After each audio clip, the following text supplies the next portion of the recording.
श्री राधा कृष्ण चरण कमलेभ्यो नमः। श्री नंद नंदन भाग 46। माधुरी दासी पनघट। माधुरी दासी कहती हैं कि भगवान ने ऐसी कृपा कदाचित ही किसी पर की होगी। मुझे उस महिमा मैंने दासी बनाया, नंद भवन की दासी। मैं सारे संसार की स्वामिनी होकर भी इतनी सुखी नहीं हो सकती थी। दयामय दीन बंधु, मुझे इसी प्रकार जन्म जन्म में भी दासी ही बनाना, इसी घर की दासी। मेरी स्वामिनी ब्रजेश्वरी इतनी सीधी, इतनी सरला है कि उनको समझाना कठिन होता है मुझे कि मेरी उपस्थिति में उनको श्रम नहीं करना चाहिए। वे मुझे सखी कहकर ही संतुष्ट हो जाती हैं। तब भी एक बात थी, वे तो मुझसे पूछने लगती हैं कि मेरी बात ऐसे मान लेती हैं जैसे स्वामिनी वे न हो मैं हूँ और उनकी चलने दूँ तो मेरी सब सेवा भी स्वयं करें। उनकी सेवा का अवसर ही मुझे कितना कम मिल पाता है। रौड़ी रानी जी आई हैं तब से और कठिनाई हो गई। वे सब कार्य स्वयं ही कर लेना चाहती हैं। उनके मुख से बहन और जीजी सुनकर तो धरती में गड़ जाने को जी करता है। कोई काम करने लगो और आकर हाथ पकड़ेंगी, बहन तुम रहने दो, तुम बहुत श्रम कर चुकी, इतना श्रांत होने की तो कोई आवश्यकता नहीं। जैसे हम सब बैठी ही रहने को बनी है। श्रम करना केवल रानी जी का स्वत्व है। इस श्रम में, सेवा में जो सुख है, स्वर्ग में भी तो किसी को सुलभ नहीं होगा। लेकिन रानी जी जब सुने वे मथुरा के राजभवन से आई हैं, पता नहीं वहाँ कैसी परिपाटी होगी। सहस्र सहस्र दासियों में सेवा का किसी को अवकाश ही कितना मिलता होगा। या हम कुछ करने लगें तो रानी जी को लगता है कि हम बहुत थक गई होंगी। वे बहुत बड़ी हैं, उनको उत्तर भी तो नहीं दिया जा सकता। कठिनाई कम है हमारी। व्यवस्था का पूरा संचालन उन्होंने ले लिया है। उनके चरण पकड़कर ये दासी को सेवा मांग कर पा जाती है। यही बड़ी कृपा इस पर है उनकी। यमुना जल लाने की सेवा स्वामिनी मुझे दे दें। मैंने चरण पकड़े। वे कृपा मैं यह स्वीकार तो नहीं करती, किंतु कह दिया, बहन बहुत यमुना जल लगता है, तुम अकेली तो नहीं ला सकोगी। एक काम अवश्य मेरा कर दो। कन्हई सखाओं के साथ पुलिन पर ही आजकल खेलता है। अब सब बालक चपल हैं, इन पर दृष्टि रखना। ये जल के समीप न जाए और अधिक आतप में न खेलें। मैं कम ही उधर आ पाती हूँ। मेरे साथ जल लाने के लिए सेवकाओं की एक सेना ही लगा दी है रानी जी ने, और सबको यही आदेश है। भवन के सम्मुख ही है पुलिन और उसके पार कितनी कम दूर है कालिंदी को। मैं क्या अब इतनी दुर्बल हो गई हूँ कि 150 घड़े जल भी लाने में श्रांत हो जाते। परंतु रानी जी को कैसे समझाऊं कि मैं सशक्त हूँ, उनके समान सुकुमारी नहीं हूँ। वे तो हम सबको अपने से 100 गुनी अधिक सुकुमारी मानती हूँ। तभी तो हमारी श्रांति की सुविधा की इतना चिंता रहती है। नीलमणि पुलिन पर ही दिन भर आजकल खेलता है।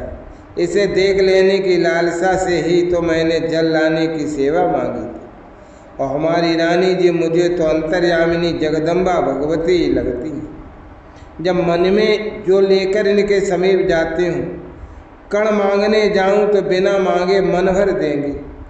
अब मुझे नीलमणि पर दृष्टि रखने की सेवा मिल गई। मुझे और मेरे साथ के सबको स्पष्ट कह दिया गया कि जल लाना मुख्य कार्य नहीं है, शिशुओं की संभाल मुख्य कार्य है।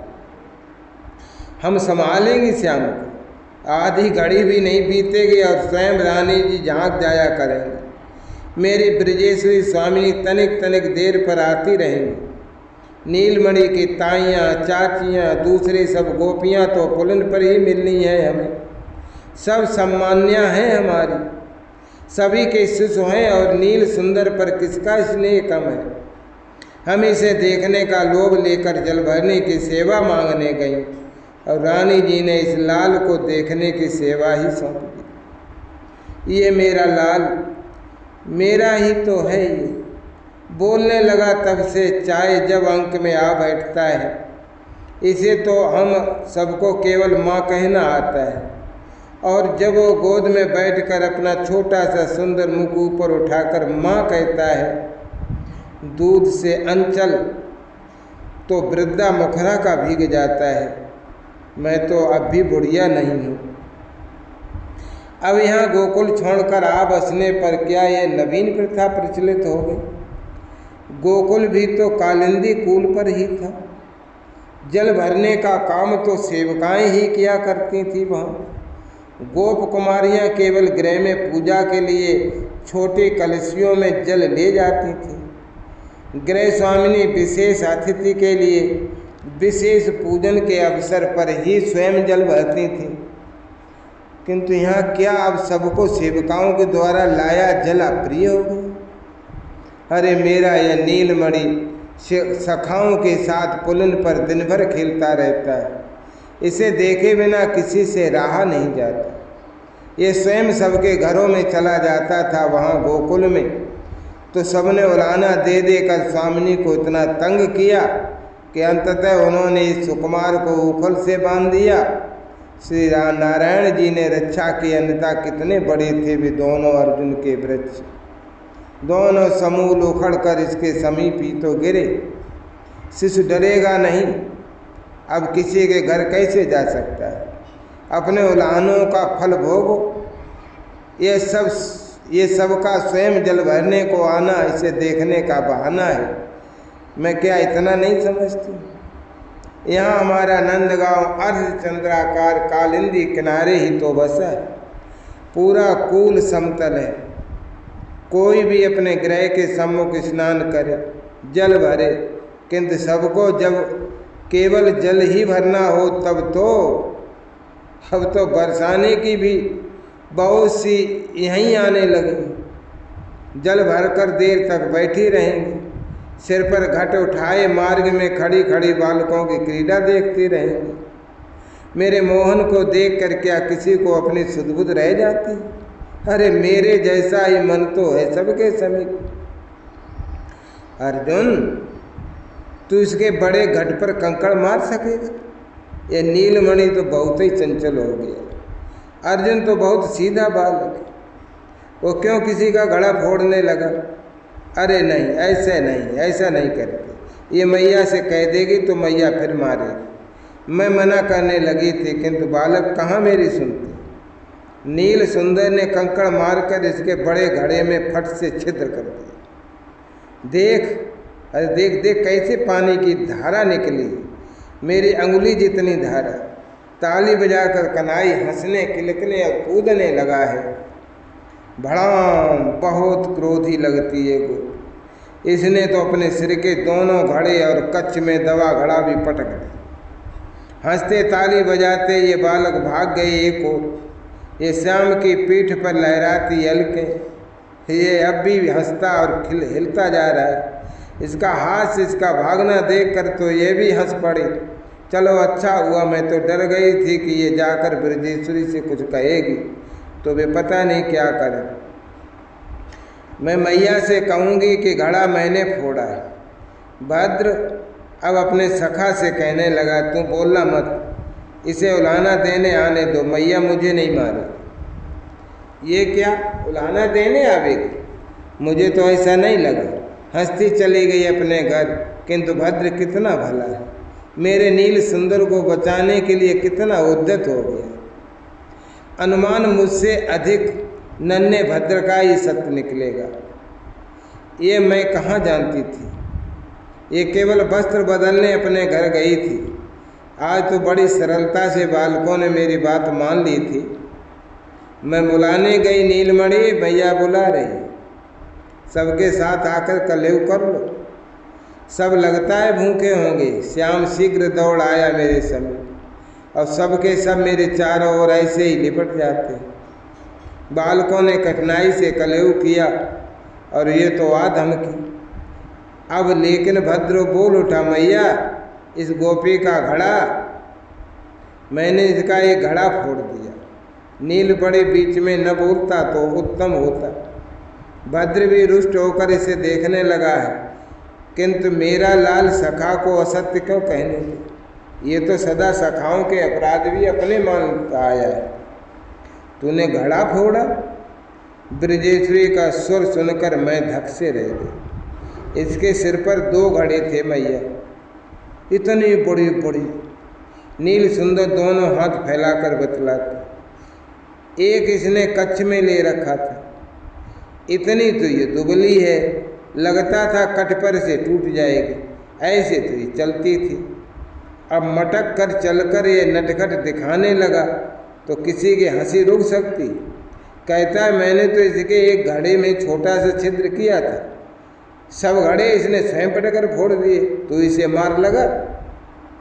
क्यों रे, तूने घड़े फोड़ा कर दिए? हमारी स्वामिनी हंस रही है, वो स्वयं हंस रही है। मेरा लाल तो तुझे टूटने से बचाने लगा था और तूने घड़े फोड़ डाले। लेकिन सब चपल भागकर फिर उछलते कूदते पुलन पर पहुंच गए। अतः मुझे भी जल भरने की सेवा करनी है, घट लेकर मुझे भी वहीं कालिंदी कूद जाना है। बालक तो चपलता करेंगे, इन गोपियों को कौन कहे कि तुम अपने घट अन्यत्र भर लिया करो? इनको तो घट फड़वाने ही, अब तो और भी आने लगे। अब दिन में कई कई बार आती हैं। बालकों को तो एक क्रीड़ा चाहिए। अब ये जितनी खींचती आंखें दिखाती उतना ही नील सुंदर हंसता है, कूदता है और इनको चिढ़ाता है। एक बात अवश्य हो गई कि अब उपालंब कदाचित ही कोई कभी देने आती। सब वहाँ पुलन पर तो बहुत बड़बड़ाती हैं, चल आज कहती हूँ नंदरानी से, किंतु सबको स्मरण आ जाता होगा श्याम का वो उखल बंधन, वो वृक्षों का गिरना, उपालंब का साहस ही मर जाता होगा इस स्मरण से। सब अपराध मेरे नीलमणि का ही तो नहीं है, गोपियाँ ही तो इसे छेड़कर ऊधम करने को उद्यत करती हैं। अब ये धातु कलश लेकर आए और अंगूठा दिखाती मटकती गई। क्रोध तो इसके मटकने पर मुझे आया, श्याम कैसे सह लेता, लेकिन इसके कलश तो फोड़े नहीं जा सकते थे। मेरा यह सुंदर सुकुमार समझदार होगा, इसमें इतनी युक्तियां हैं कि मैं अपने लाल पर गर्व करती। सखाओं ने परस्पर देखा ही था, उनकी दृष्टि कह रही थी कि इसके अंगूठा दिखाकर चुनौती देने का कोई उपाय है। बिना बोले कैसे दबे पैर नील सुंदर गया था इसके पीछे।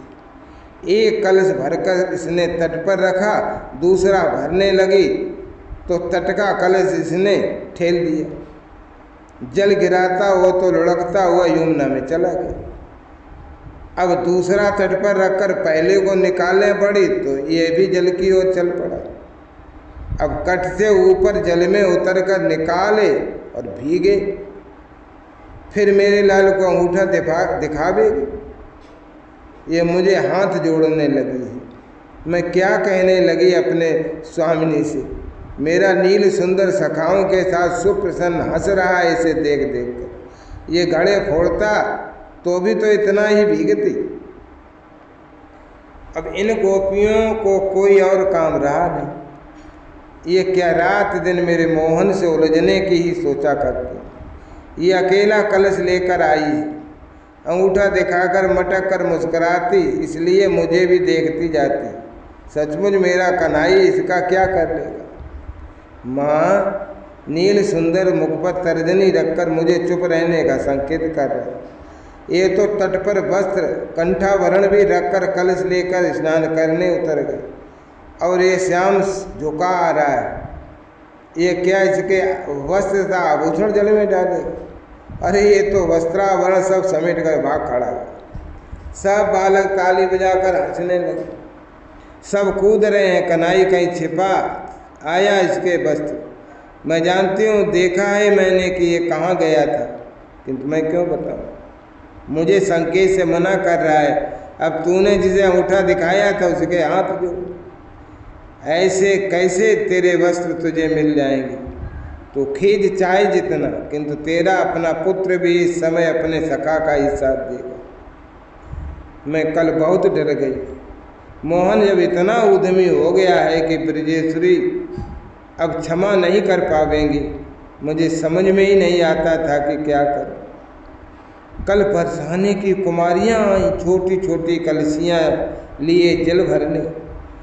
वहाँ के अधीश्वर की कुमारी और उनकी सखियां, कोई पूजा होगी वहाँ, अन्यथा क्या ये कुमारियां स्वयं जल भरने आती? इतनी दूर इसी घाट से जल लेने का भी कोई कारण ही होगा। किसी विशेष पूजा में पानी भी तो विशेष स्थान का ही लगता है। किसी ऐसे ही कारण से कोई बड़ी बूढ़ी साथ भी नहीं। तू मेरी बहन की कलसी का क्या करेगी? सुबल ने न छेड़ा होता तो श्याम को उत्पात की सूझती नहीं, किंतु कोई चुनौती दे दे तो ये मानने वाला कहाँ। ये सखाओं के कान में कुछ कहने लग गया था, तुम सब हमारे घाट पर क्यों आई? हमारा कर देकर तब जल ले जाओ। हे भगवान, इस नन्हे नटखट को कर की बात कहाँ से सूझी? यमुना पर घाट भी किसी का होता है, किसी बालिका का ही सुर है। मैं कहाँ बरसाने की इन बालिकाओं को पहचानती हूँ। अरे जल भरने का कर लगना तो हमने कभी सुना नहीं, हम तो भरेंगे जल। बालिका तेजस्विनी लगती, छोटी छोटी बालिकाएं ही तो हैं सब। मैं मूर्खा मुग्ध देखती रह गई। मुझे रोकना चाहिए था। अपनी स्वामी अथवा रोहिणी रानी को बुला सकती थी मैं, किंतु इतनी सुंदर भोली बालिकाओं का समूह देखकर मैं तो ठगी सी रह गई। ये बरसाने की स्वामिनी की लली परमात्मा मेरे नीलमणि से इसका संबंध हो जाए, ये तो संकोचमयी सुंदरता की मूर्ति नीलमणि के बिल्कुल उपयुक्त सही है। मैं अपनी ही अभिलाषा में नहीं समझ पाई कि मेरे नेत्र बंद कब हो गए। चौंकी तब तक तो नील सुंदर सखाओं के साथ इन सब से उलझ पड़ा था। सबकी कलसियाँ का जल उन्हीं पर उलटने लगा था। लड़कियाँ अपनी कलसियाँ डुबकाती थीं, किंतु कितनी सुकुमार बालिकाएं, ये सब उन्हें गुदगुदा कर ठेल ठाल कर कलसियाँ उनके ऊपर ही गिरा देते थे। श्रीराम सुबल भी तो थे, ये दोनों भी तो छीना झपटी में ही लग गए थे। नील सुंदर ने जब कीर्ति कुमारी की कलसी पकड़ी, मैं तो चिल्ला ही पड़ने वाली थी, किंतु वो तो इतनी भोली है कि नीलमणि की मुख की ओर देखकर स्वयं अपनी कलसी इसके करों में दे दी। ये भी तो उसके ऊपर जल नहीं गिरा सका। समीप ही उसकी सहेली को ही स्नान करा के कलसी दे दी इसने। बालकों का तो खेल हो गया, किंतु मैं तो चिंता के मारे अधमरी हो गई। बरसाने से कोई उलाहना आवेगा मेरी स्वामिनी के समीप तो वे श्याम को क्षमा कर पावे। मैं कुछ भी नहीं कह सकती, केवल प्रार्थना ही तो कर सकती हूँ भगवान से कि कोई उलाहना ना आवे। कहाँ उलाहना? बरसाने से तो मेरे नीलमणि तथा इसके सखाओं के लिए उपहार आए हैं। अंततः कीर्तिदा नंदिनी बालिका है तो क्या हुआ, राजनंदिनी है। उनकी सहेलियाँ उनकी ही बात तो मानती होंगी। क्या सुंदर हृदय पाया है उस बालिका ने। सब ने वहाँ जाकर बहाना बना दिया कि बरसाने से तो बहुत बहुत कृतज्ञता पूर्वक कहलाया गया कि बालिकाएं मानती नहीं हैं। ये अपनी पूजा के लिए स्वयं जल लेने चली गईं और किसी बड़े के साथ जाने से सेवा को संकोच होता है। पता नहीं कहाँ का कोई उत्पाती बंदर इन पर झपट पड़ा था। ये सब बहुत भीरू हैं, बंदर का भी दोष नहीं होगा। ये उसे देखकर ही भागी होंगी। नीलमणि दौड़ा आया सखाओं के साथ, बहुत सदैव है वह। उसने इन्हें कपि को भगाकर आश्वासन दिया और जो गिर गई थी उन्हें उठाया। लताओं में उलझे इनके वस्त्र बेड़ियाँ सुलझा दी। हमारी बालिकाओं को बचाया ब्रज के युवराज ने। मैं सुनकर वृषभानुनंदिनी के शील पर मुग्ध हो गई। उन्हें आशीर्वाद ही तो दे सकती हूँ, किंतु अब उनकी सहेलियों को इसी घाट पर जल भरने की हट हो गई। ये बालक तो हठी हैं ही, अब नील सुंदर इनसे अब ऐसे ही उलझता रहेगा। जय राधा राधा, जय राधा जय श्री राधा, जय कृष्णा कृष्णा, जय कृष्णा जय श्री कृष्णा।